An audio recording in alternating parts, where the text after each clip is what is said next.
I think we'll be joined by our other speakers now, please. President Pavel. Thank you.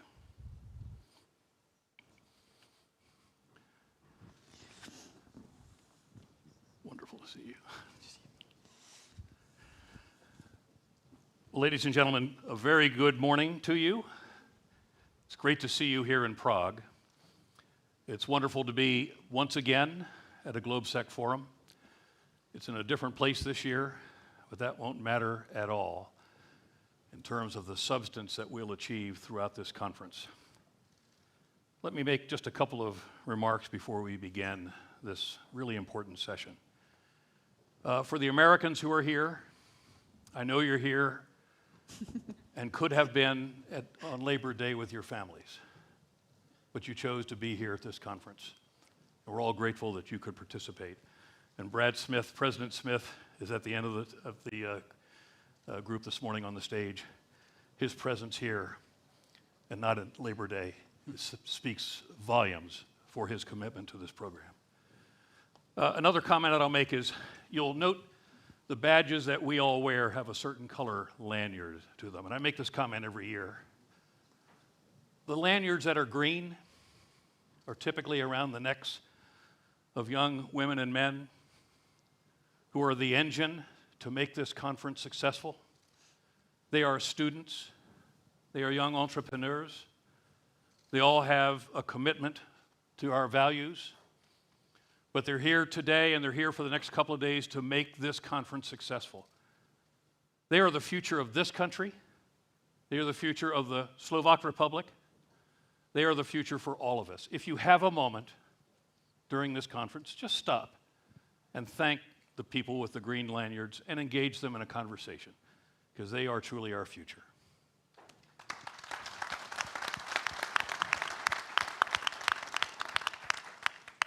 This particular panel is very important as the lead panel. It's also one of the lead events of something that's already been mentioned today, the GLOBSEC GeoTech Center.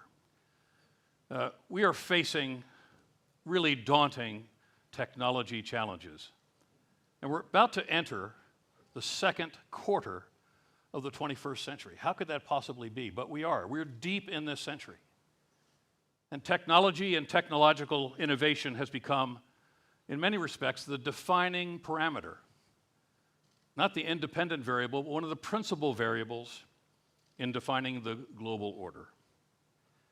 As nations vie competitively to control the family of technologies that will define the 21st century, and I'm talking about AI, talking about computing power, I'm talking about innovative power sources, I'm talking about biotechnology and synthetic biology.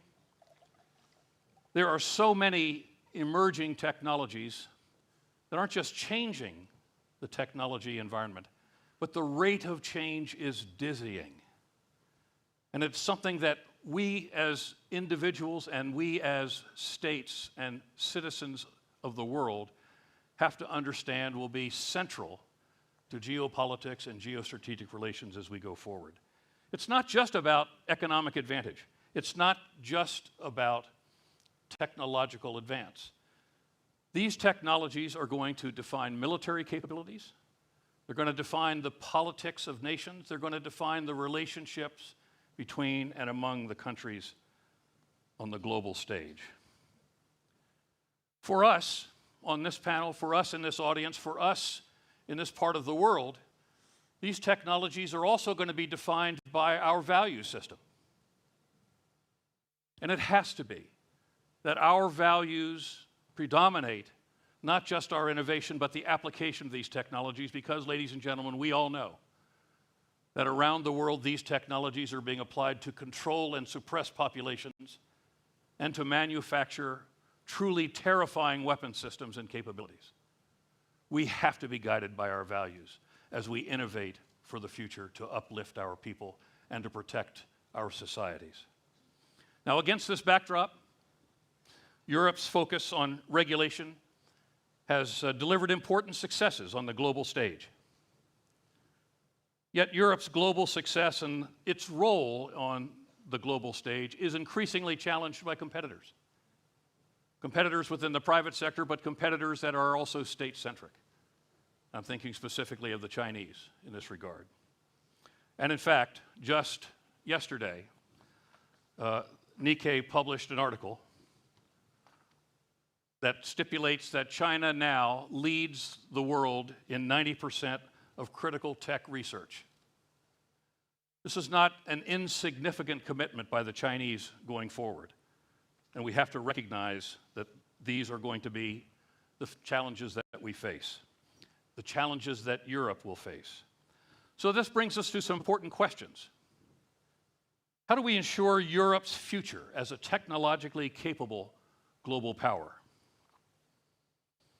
How can Europe build and organize its global partnerships, including building coalitions with nation states, private companies, non-governmental organizations, and civil society? Questions like these, they barely scratch the surface of this topic. It's the very reason that GLOBSEC has created the GeoTech Center to address these daunting challenges that we are going to face going forward. And not just in Europe, but to seek to create the fusion of values between North America and Europe going forward, and many of the democracies around the world that share our values.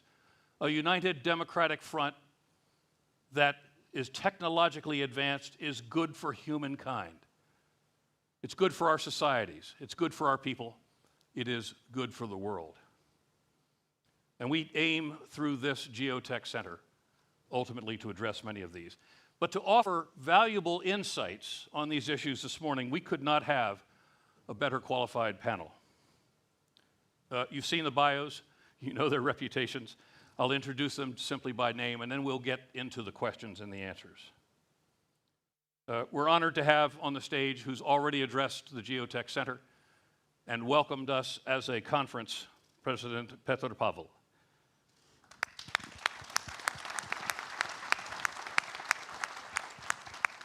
We're also very pleased and honored to have Nataša, Musar, the President of the Republic of Slovenia.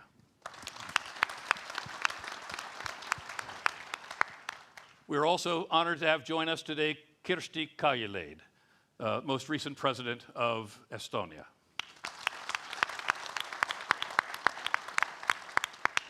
And we have another President, the Vice Chair and the President of Microsoft, Brad Smith. Now we'll go for about 50 minutes on the panel. At about 35 minutes or so, we'll go to questions. I've been equipped this morning with a bit of technology.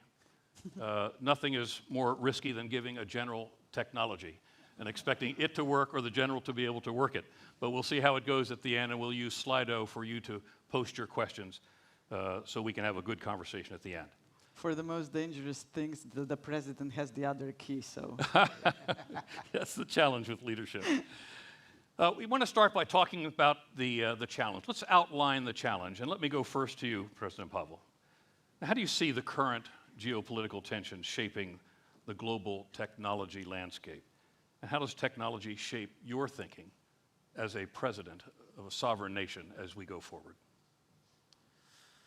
Well, it would be for a long debate, but I would try to keep it short. There's no doubt that the current international environment, as well as the security environment, is driven by competition between democracies on one side and different kind of autocracies on the other. And then somewhere in the middle, we'll have quite a large group of countries, nations, that are undecided which way to go, because they have a pragmatic cooperation with some of these autocratic regimes. They have probably some frustration from the lack of responsiveness from democratic countries when it comes to cooperation. And they are also under the influence of propaganda, portraying democracy as a system designed to a failure. So we have to see it in that perspective. And of course, as technologies are and always were the instrument of power, the one who will achieve a significant breakthrough in technology will have a great advantage to push through his way of life, his system of values. I believe it is quite clear that China would like to be a dominant power in the world. But of course, that brings their set of values, their way of thinking about global order. From our side, it's obviously about protecting our way of life, democratic values, and the freedoms that we inherently believe are linked to democratic regimes. So this is the competition that is quite open and openly declared. Leaders such as President Xi and President Putin were quite clear in saying that the one who will make a significant breakthrough in the AI will dominate the world. That's right. And this is how things are, and we have to look at from that perspective. We talk about European role in this big competition. Naturally so, we are sitting in the center of Europe. But we have to look at it from a global perspective, because it is truly global. It's not about how the EU will deal with the issue. It's about how all the democratic countries, wherever they are, if they are in the EU or NATO or non-aligned, if they are in Asia or Europe and North America or Latin America, they will all have the same issue, and that is to ensure that technology will serve the best purpose of promoting democratic values, and not those who want more control over the population, who want to abuse the technological advance in their favor when it comes to the control or dominance in terms of military dominance. So this is where we are, and we should look at it from that perspective. When it comes to my thinking, I'm truly convinced that technology is and should be a part of all our considerations. If we are talking about security, if we are talking about economy, energy, education, we will see the impact of technology everywhere. So technologies will not only change and are changing our lives, but they will also change our way of thinking, the way how we manage our societies. So it is omnipresent, and that's why it is absolutely right that we have set up a platform where we can discuss technologies as a natural part of all our activities. Thank you. The values portion is very important, and it's wonderful that you emphasize that. Let me go to President Smith. Sir, from your position leading one of the leading tech companies in the world, how would you describe the global tech competition as it looks today, and how would you see it evolving over the next decade? Well, I would say a couple of things. You know, people easily focus on sort of China and the competition with China, and that is real. You know, we're seeing around the world, and we're certainly seeing in China, you know, this enormous, technology power emerge. And then we look at the rest of the world, and I think especially when one is in Europe, it's easy to then look across the Atlantic. And you know, at times, to be honest, I feel that Europe in 2024 is sort of like Microsoft in 2014. I've been at Microsoft for 31 years. But it was a decade ago when we would get up every morning and we would say, Apple has a great phone. Samsung has a great phone. Woe is us, we don't have a great phone. And then it was almost exactly 10 years ago that we said two things. We said, you know what? We don't think we're going to succeed in making a great phone, and we can succeed without one. And it was that decision that put Microsoft on a completely different path. We said, we'll invest in the cloud, we'll invest in the areas where we are great, and we're going to get our technology on everybody's phone. And so to me, there's a lasting lesson from that. Never spend so much time focused on what you don't have that you forget all of your strengths. So when you look at technology competition around the world, we sometimes use technology as if it only applies to digital technology, forgetting, for example, that arguably the greatest technology advance of this decade in part came from Europe in creating a cure or a vaccine to end a pandemic. And so you look at the European economy, and I'm always so struck because fundamentally our role is to support the various parts of the economy.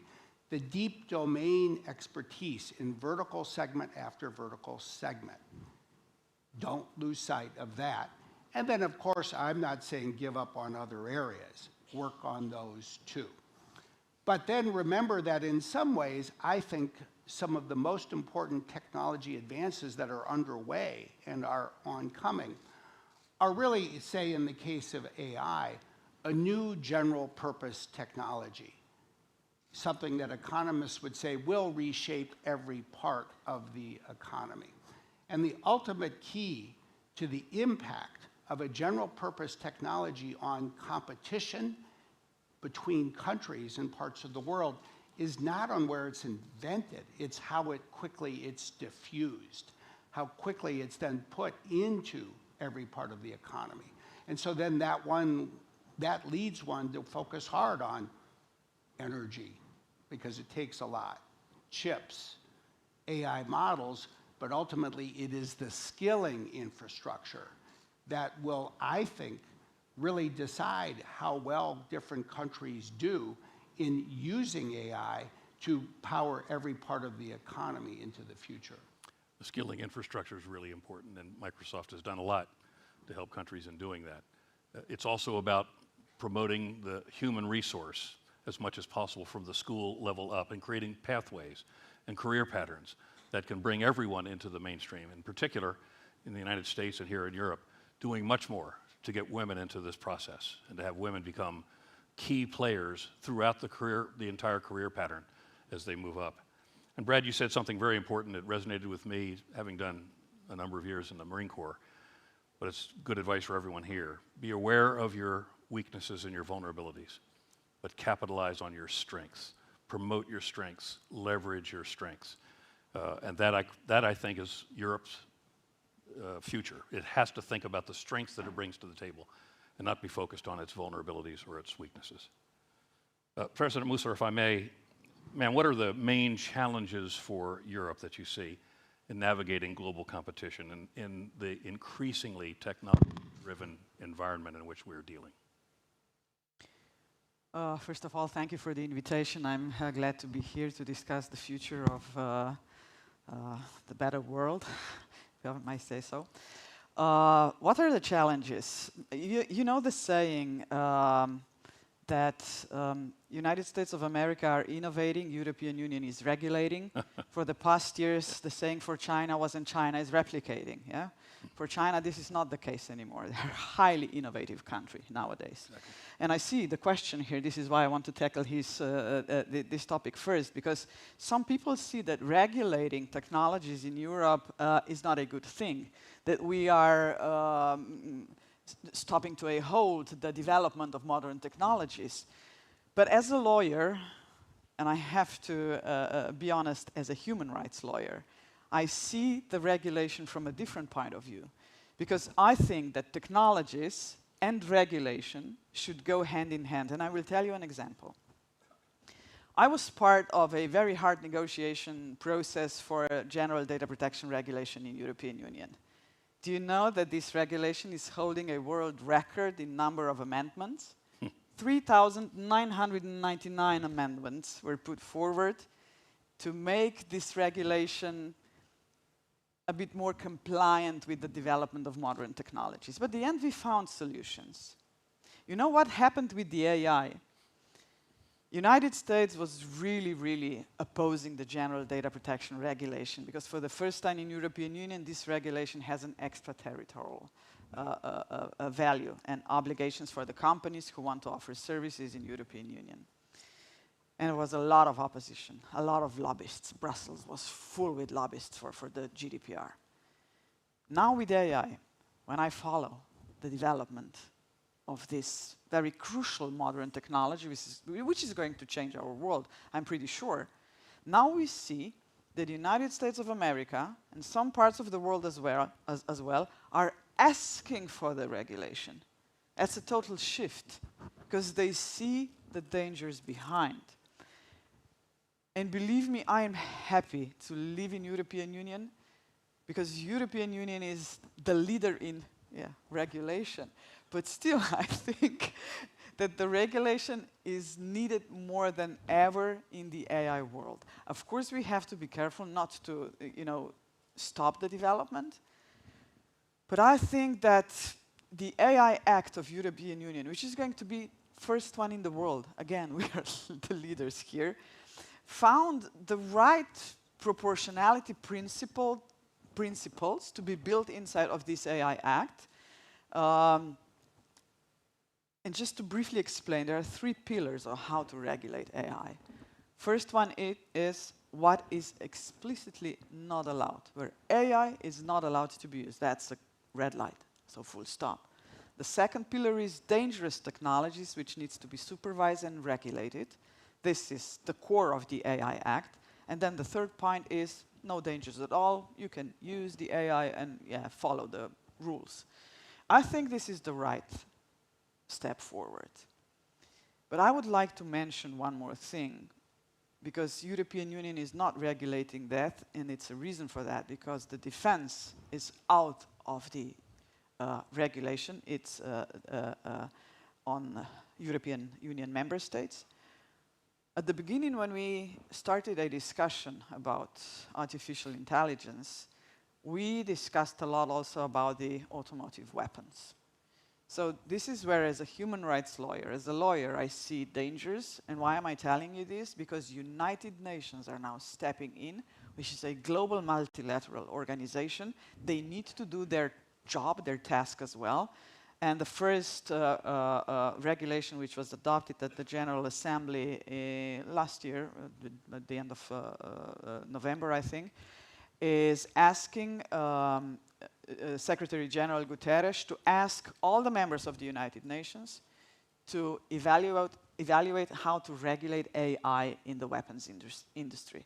So now we are not discussing only European Union and what the European Union is going to do to regulate, but I think that we are now in a position where we need a kind of a global regulation. So that's where I see the advantages of European Union. Some see it as a disadvantage, but just to conclude, I think that human rights, law, and modern technologies can go hand in hand if we are wise enough to implement them properly for the benefit of everybody. We see modern technologies too many times invading personal data, privacy, freedom of expression. But that's the core of every single democracy, the freedoms that we do have. Don't spoil them with the technology. This is why I think that European Union is taking the right direction. Thank you. That's very helpful.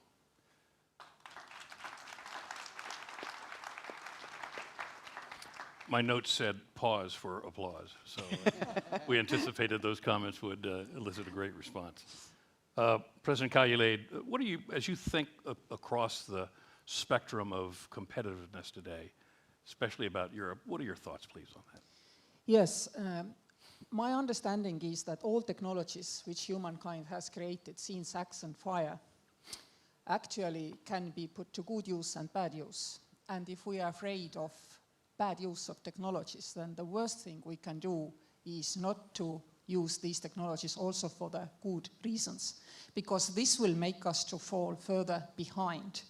We wouldn't understand what the bads are doing if we are not doing similar things. So we need to use the technology. On legislation of this technology, indeed, we must make sure that we show with our legislation that we trust other democracies and that we trust our private partners. And private partners here take actually the front stage. You know why? Because first time are democratic nations in the situation where the governments have no control of our technological developments. There is more money in private sector and really good ideas and things coming from private sector. It's not like with nuclear weapons. We don't control it. And I think overall it's a good thing because, I mean, private sector is very innovative and they work quicker on that. But we need to let go of this need of, I mean, trusting only by controlling. This will make us to draw ahead of China, certainly. Finally, I am sure we will win because our foundations are right. Only free people are truly creative. Question is, can we leave our people free?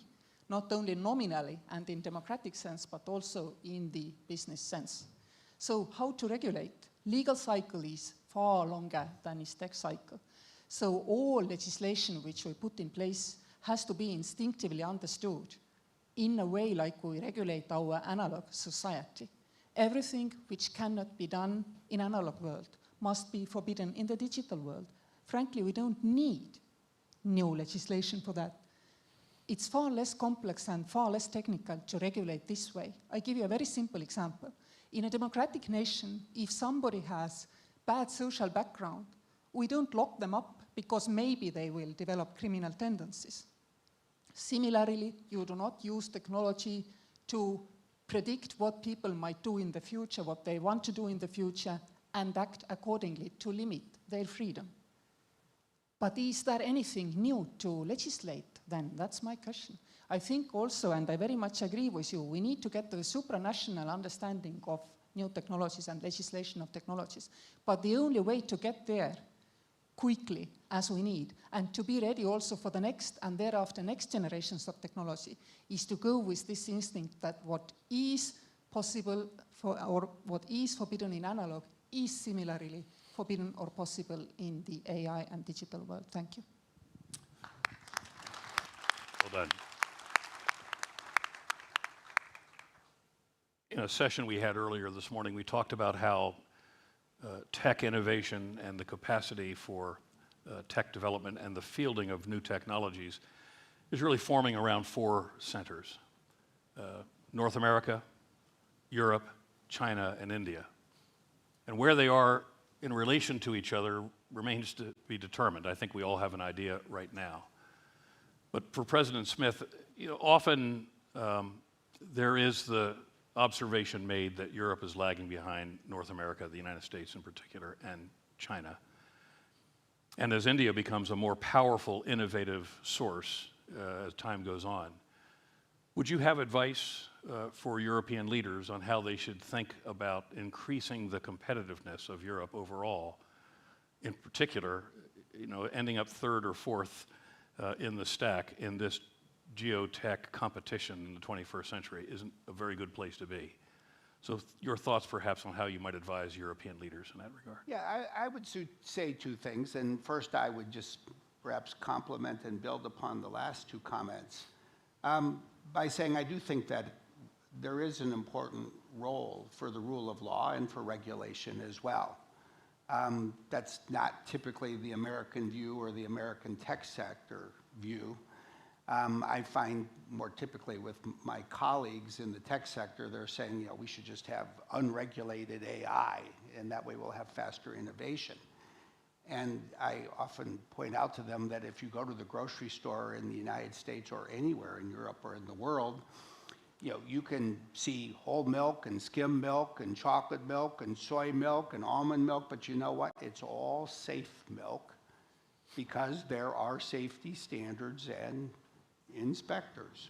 And I think we all want to have safe and AI and private AI, and we want to have healthy competition and lots of other things. So the goal is not, in my view, regulation for the sake of regulation, but regulation in order to preserve and enhance, call it, in this case, European values.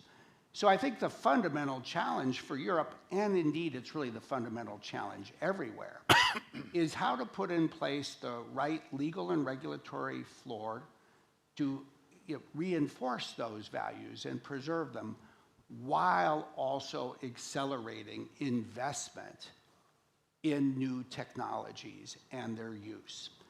The good news, in my view, is, say, in contrast to 35 years ago when I was living and working in Europe, there are startups everywhere. I do feel that innovation is not only is continuing to move forward in European universities as it always has, but it's then leaving the universities in the form of local students and professors who are founding companies in Berlin, in Paris, and Lisbon, and Prague, and so many other places.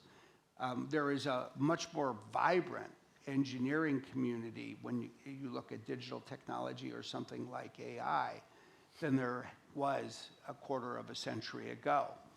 And I think the fundamental opportunity and need is to then help that grow further. And to some degree, it's about accelerating sources of investment capital. I think in Europe and in many places, the real challenge now is not getting that first loan or infusion of capital to start a company. It's to get ongoing sources of capital so you can grow and not die before you succeed. And I think the second piece of it, frankly, is to stimulate demand. So as these companies start to produce something that's important and valuable, they can sell more of it to more people faster. And that, I think, does involve a few things. It means break down more of the barriers among the European Union so that one can go farther in attaining a genuine single market, perhaps especially for digital technologies. I think it involves, frankly, accelerating public procurement, especially in the parts of Europe where the public sector is such a large part of the economy. Because if the public sector is lagging in procuring new technologies, you're really holding back your own industries and making it harder for them to grow. And certainly as we think about defense technologies, I think that a faster public procurement of local defense technologies is also important as well. So I think there are clear opportunities to really harness what didn't exist when this century began, but is starting to really prosper as we look to the second quarter of this century, which will begin in 4 months. Let me come back to you, President Kaljulaid, which comes in right behind what President Smith just talked about. What's your vision for a future tech-capable Europe, and how do we get there? Yeah, I know why you ask me. I'm Estonian.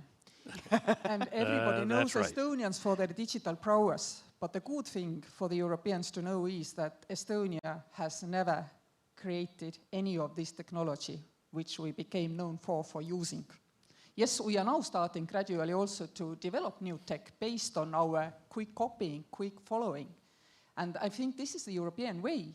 You don't have to, be at the forefront of technology. You can simply be a quick follower. Initially, it is a slightly cheaper and less risky technology kind of approach. And then basically you gradually grow, and the next round of innovation probably will happen somewhere here, because we were so good in mainstreaming what has been offered by our good business partners from America. But of course, all that, as I said, needs a legally permissive environment in Europe, which, well, some argue we don't have today. Thank you. Now, as the moderator, it's my sad duty eventually to go to questions, but it's also my pleasure to go to questions. So we've got just a few more minutes, and I'll ask the panel 2 more quick questions. President Musar, how do we foster greater transatlantic convergence at this time of really important tech innovation to ensure that we do have the common values that we need? What's your vision for that? I think that every single economy should be aware of the fact that cooperation and finding synergy is a key to success. Even if you watch a company, I often say to Slovenian entrepreneurs that they are not competing on national championships, but they are competing in European and world championships. So they have to cooperate. But what I want to say is that, of course, United States are a partner of European Union trade. European single market has done a lot since European Union was established. Maybe we have to define strategies how to cooperating and compete at the same time with China, which is of course a global force today in modern technologies. What I want to see in the future is that this competition is going to be fair, you know. Of course, European Union has to do more to be inwardly strong, so that the single European Union market is going to be stronger than it is. Then second point is, of course, to cooperate with like-minded countries who share our views, the vision, the knowledge at the end. And third point is, this competition should be fair. How to achieve this, it's not always easy, but I see no other way than to cooperate. As European companies are cooperate with United States on economical and business fields, so has the politics needs to do the same. If you do have a good policies, then also for the economy is a bit easier. Yeah? So politics needs to do the right environment for that kind of a cooperation. And in European Union, I see that we have to pay a lot of, or let me say, more attention to small and medium enterprises, which combine, I think, more than half of European Union economy, so we have to help them. And European Union is investing a lot in science. The projects inside European Union for companies are, you know, always available. Horizon 2025, 26. I mean, there's a lot of money which is invested to European business. But without cooperation at the end, even European Union is too small to be closed in our own bubble. So we have to open up, we have to find the synergies. That's the future in economy and in politics. Thank you. Very, very good. Let me offer the last question to President Pavel, and then we'll go to some questions. You've spoken very powerfully on a number of occasions, and you did this morning again, on the relationship of technology, democracy, and global relationships as we continue our journey in the 21st century. Could you remind us about your thoughts in that regard? Well, I believe that the security, technological advancements are clearly interlinked because being a tool of power, as with any technology, it can be used in both ways, for good as well as for bad. With nuclear technology, both fusion and fission is extremely useful to humanity, as it is extremely dangerous and it threatens even extinction. With the AI, we will probably follow the same pattern. On one hand, it will be extremely helpful in a number of areas. It can help us resolve a number of problems that we were not able to resolve before. But at the same time, it may bring challenges of an unprecedented scales that will harm not only individual countries, but also probably the whole humanity. And we really have to pay our attention to how these technologies are being developed and used. I am partially in favor to support the argument on regulation, but not to over-regulate, because even technological development needs some freedom. If we limit the playground too much, we'll probably leave the space open for our competitors, because they will not apply the same regulation. And that's why we have to stay in pair and do our best to put together all our resources, especially with regard to the fact that our processes are definitely longer, probably more complicated than processes in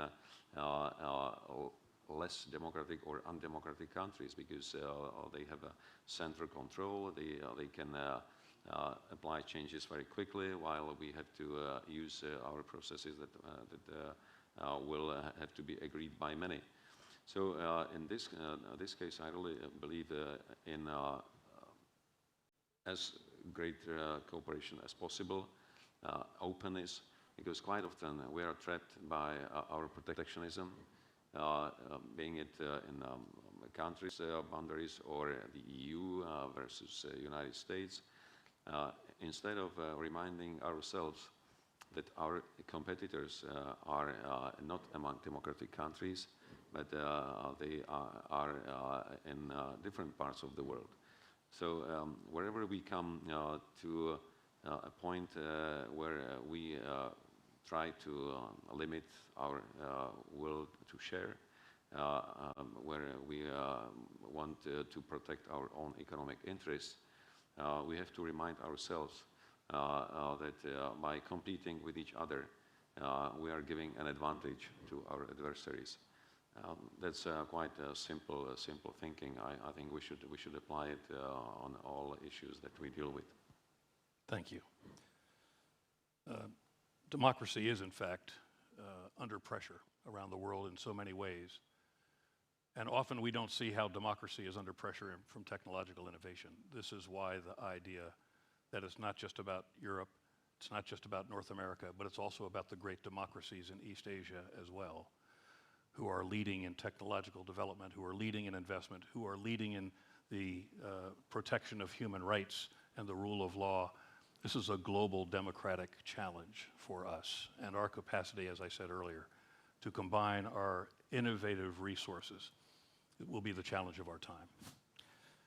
We're a bit close on time. That, by the way, the note that was handed to me a moment ago, I just got through extolling the green lanyards. That green lanyard brought one that said, "Don't you dare go over." So I want to make sure I'm on time here. Let me go to a very important question. We have 3 political leaders here and 1 corporate leader. And the question reads, should industry show geopolitical affiliation? And how can we trust them to increase our trust, particularly with regard to what's being done to keep us strong and secure? Not sure about that second sentence, but the first sentence is a good one. Is there a place for industry in the private sector ultimately? I'm getting a hand that wants to answer that with regard to political affiliation. President Kaljulaid. Yes, thank you. I really want to be a little bit transactional here, if allowed. I've noticed that we discuss a lot about democracies should all stick together and all work together in this technological front. Fair enough. But frankly speaking, then you need to resurrect this thing which used to be called TTIP. And then, all Europeans will grab the opportunity, and all others as well, and forget about trading with China on the technologies. But we do not see these kind of developments in our political discussion. Frankly speaking, we need to have free trade area for free democracies globally, including those in America, those in Asia, those in Europe, in order to really be ahead and really win for democracies also this technological discussion. Anyone else? Brad, please. Yeah, I would say 2 things. First, we better have a collaboration between the public and private sectors in the world today, because we live in a world where security depends on technology.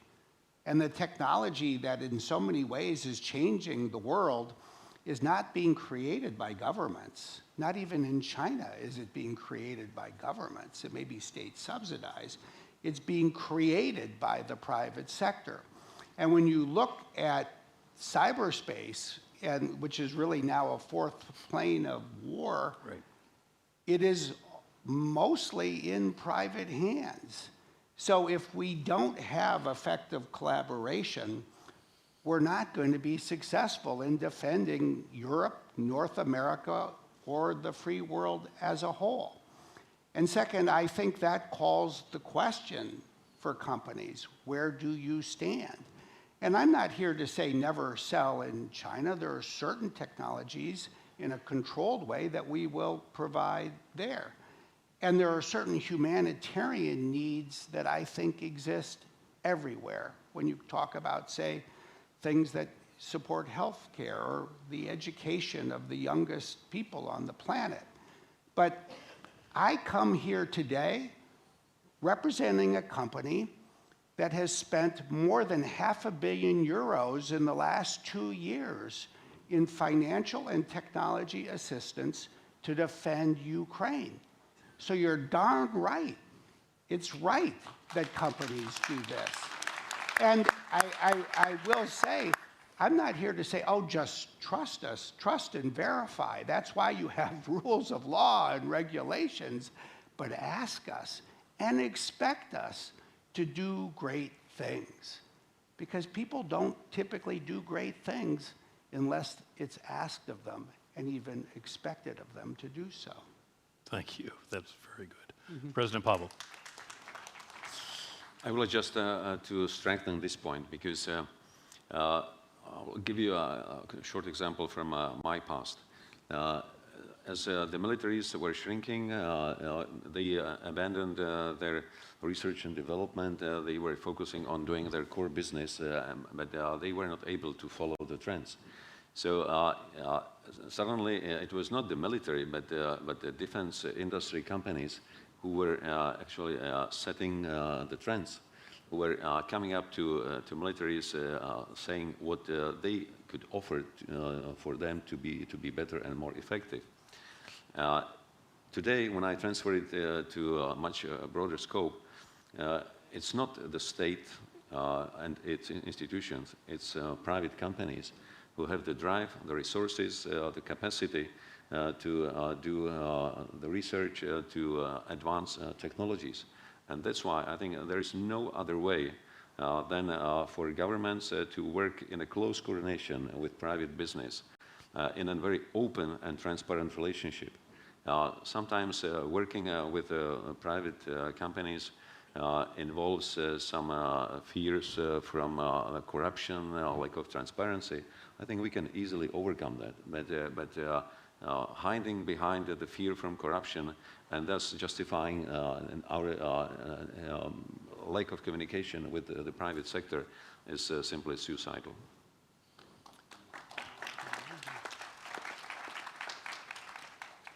Let me ask a final question. And I would ask all the panelists to give a thought while we're answering this question. My final question will be, if you could offer the new GeoTech Center one topic that you think we should embrace as we go forward, what should that be? And I'll come to that question in a moment. But this, I think, is a really important question. It says, how should Europe rethink its talent development, its retention policies to stay competitive? And how should Europe think about its education and immigration policies to do that? Anyone? We have 3 presidents here. If I'm brave enough to start, I hope. I mean, for me, where Europe can do maybe more to be also complementary with the rest of the world is that indeed our tech talent among our young girls and women is not brought forward quickly enough. And I think this is something which GeoTech Center should look into. There are great initiatives also, for example, in Estonia, like Unicorn Squad, which bring girls to think they can. And then they go to universities and graduate and to the companies, and they are told, no, the glass ceiling is still there. And I think this is something where Europe, by nature and by instinct, actually could be a contributor. Any other thoughts? Yeah, if I may just add something, I think you tackled one of the most important points, which is, a education for the future. I see in many countries how the educational curricula is lagging behind the modern technologies. And I used to be the information commissioner of the Republic of Slovenia in charge of data protection and access to public information. This is why these topics are so close to my heart. And 15 years ago, I started persuading Slovenian government that we have to introduce the media literacy, the financial literacy, and digital literacy to the curricula. Are we today talking enough with high-tech companies? What kind of experts are they going to need in the future? What kind of experts they need today? Because the public sector, especially the government, needs to listen what the future is telling us, what the companies are telling us, and adapt the educational system. But we are lagging behind, always, and that's not good. And then we have another momentum in European Union, and probably in some other parts of the world as well. Our population is in decline, so our demography doesn't look well. what's the future? So we have to import the labor force so that we will continue to grow. But is economic growth the only thing we want to achieve in the future? We will not have time to discuss climate change and things that are really close to my heart, and I think that they matter for the future. But the immigration in European Union, are we tackle it in the right way? Can we not tackle the immigration in a more positive way to say, okay, we need labor, let's do this legally correct and minimize the illegal immigration? I don't know whether we are doing enough. I was the president of the Red Cross in 2015 when the huge migration wave happened in the European Union. Yes. And at that time, we left Italy completely alone in Lampedusa. We left Greece alone. You deal with migrants. Today, what's that, 11 years after, we are discussing now the solidarity between the European Union countries to tackle the migration. But I think one of the solutions is to find a proper labor force, also in high tech, that Europe is going to, go the direction that we want to. Thank you. Very good.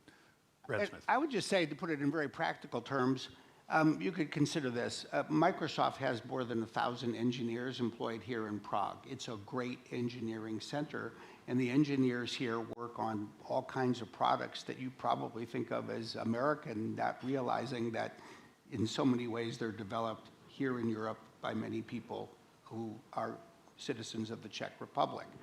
We also have more than 200 open engineering jobs here in Prague. And so, really, I think, three things have to come together to continue to grow something like this.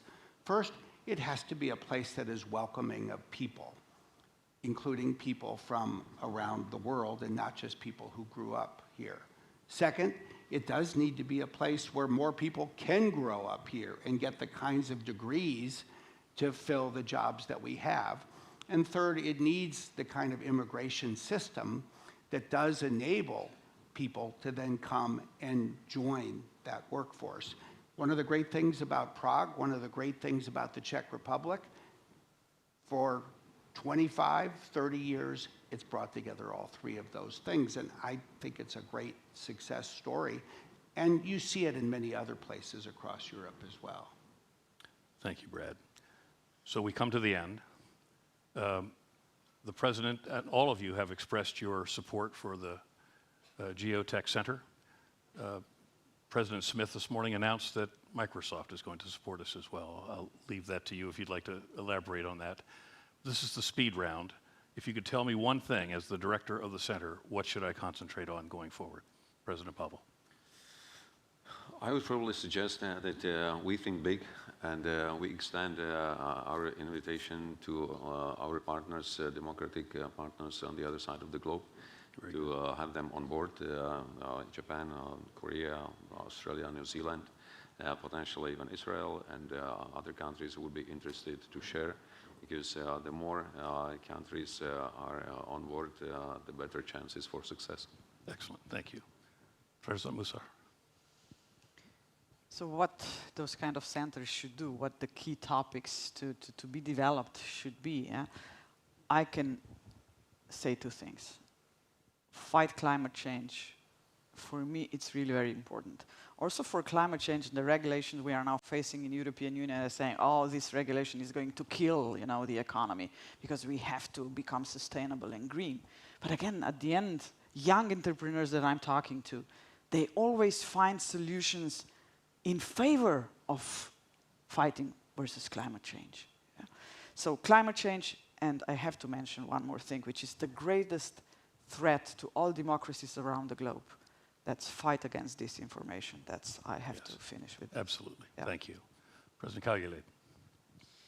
Well, we have also to think about tech and energy. And the only independent energy source, of course, for Europe is green and clean. And we really need to, up the speed to achieve that, because, of course, our energy need, particularly electricity needs, are growing rapidly. And the prognosis come from these gentlemen here. And we really need to listen. Thank you. Thank you. I think those are three great goals. And I would just say, having just committed this morning that Microsoft will provide $3 million of funding over the next 3 years. John, one thing I know completely, you will spend it well, so thank you. Well, we've had an opportunity to explore the intersection of geopolitics, geostrategic relationships, and how emerging and developing technologies will shape virtually all of that in the 21st century. We could not have had a better panel than to explore that together. Ladies and gentlemen, help me thank them for their insights today.